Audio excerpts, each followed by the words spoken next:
วัสดีครับแมนนะครับก็วันนี้นะครับเราจะมากินหม่าล่ากันนะครับก็วันนี้เราอยู่ที่ร้านหม่าล่านะครับหม่าล่าเลดฮอตนะครับก็ตั้งอยู่ตรงนะครับซอยหอการค้ามาไม่ถูกก็ถามคนแถวนี้แหละเดี๋ยวก็มาถูกเองนะฮะมาดูว่าเมนูเขามีอะไรกันบ้างนะฮะ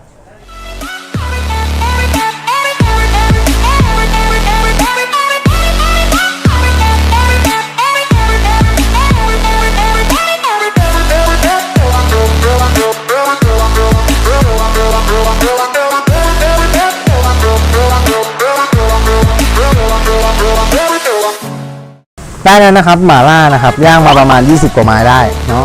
โคตรน่ากินเลยอันนี้เป็นบาร์บีคิวนะครับอันนี้เป็นไก่จ้อนี่เป็นข้าวโพดนะครับอันนี้ก็เป็นเบคอนหมู3ชั้นนะครับอันนี้ก็เป็นไส้กรอกมีไส้อั่วด้วยไส้อั่วไหนวะนี่มีไส้อั่วด้วยนะครับพริกหยวก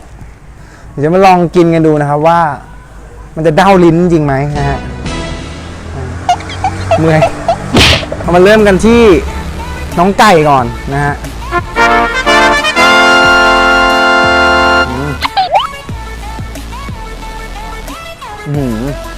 นี่ถ้ากินมันก็เดาเลย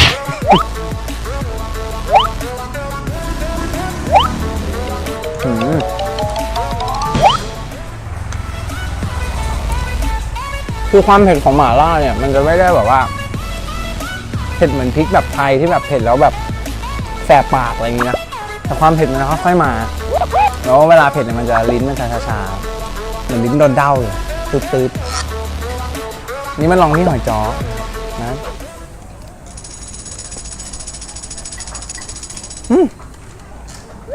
อร่อยแต่เราเป็นผลไม้หูเริ่มร้อนแล้วต้องตัดเนี่ยมีเห็ดด้วย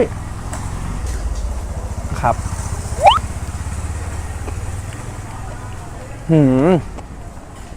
ลิ้นชาแล้วจริง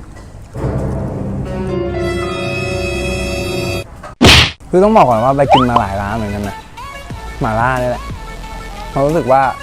บางร้านมันก็ไม่ได้ชาบางร้านมันก็ไม่ได้แบบก็ไม่ได้ตืดลิ้นขนาดนั้นเฮ้ยแต่ร้านนี้ถือว่าเร็วมากคือเพิ่งเริ่มกินเมื่อกี้ลิ้นชาแล้ว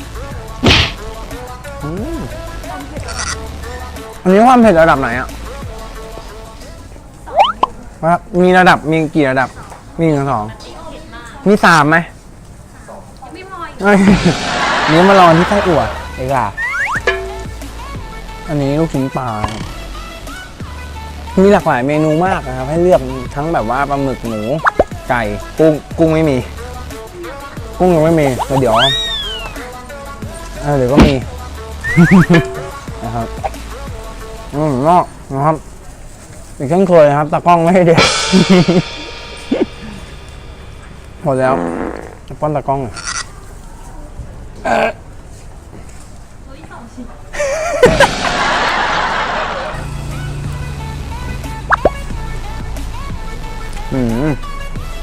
ตอนเนี้ยชาไปทั้งลิ้นละหน้าด้วยหูด้วย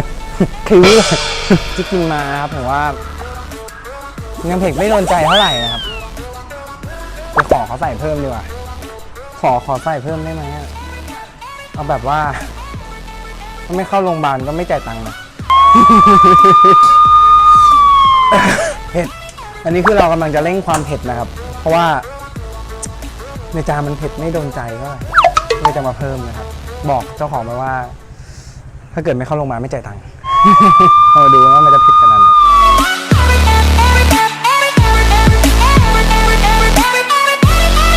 ตอนนี้ให้ร้านย่างใหม่อยู่นะครับ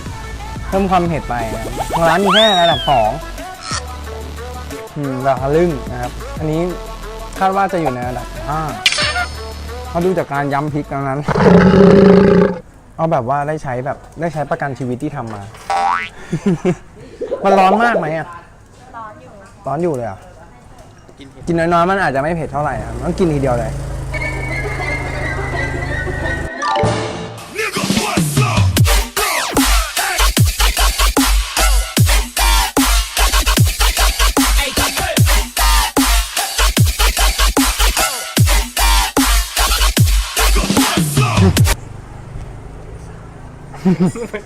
น้ำเหนือรู้ปะเนี่ย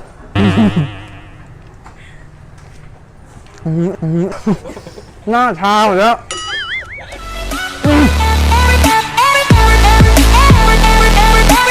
รู้สึกว่าเพื่อนนั่งไปทิ้มปากนี่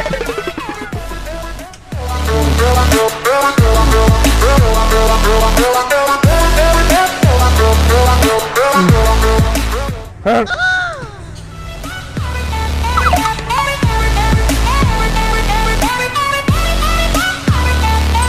4 ไม้ความเผ็ดระดับ 5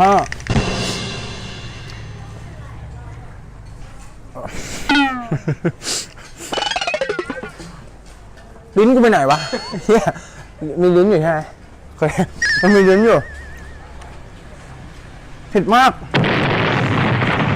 ความเผ็ดมันอาจจะไม่ได้มาแบบปุ๊บปั๊บปุ๊บปั๊บเดี๋ยวมันจะค่อยๆมาครับกินเสร็จอาจจะรู้สึกว่าหัวกูไปไหนอาจจะไม่มีหัวชาลิ้นชามากคือถ้าไปกินหม่าล่ามาหลายๆร้านเนี่ยบางร้านมันแค่เผ็ดแบบเผ็ดอารมณ์เหมือนกินพริกไทยอ่ะพริกแดงๆพริกไทยอ่ะหรือแบบพริกกะเหรี่ยงอารมณ์แบบเผ็ดแบบแสบลิ้นอะไรเงี้ยแต่อันนี้จะไม่ได้เผ็ดแบบแสบหน้าแสบอะไรขนาดนั้นมันจะเผ็ดแบบชาลิ้นซึ่งตอนนี้ชาชิบหายเลยไม่น่าคนเลยกูลิ้นชาแล้ว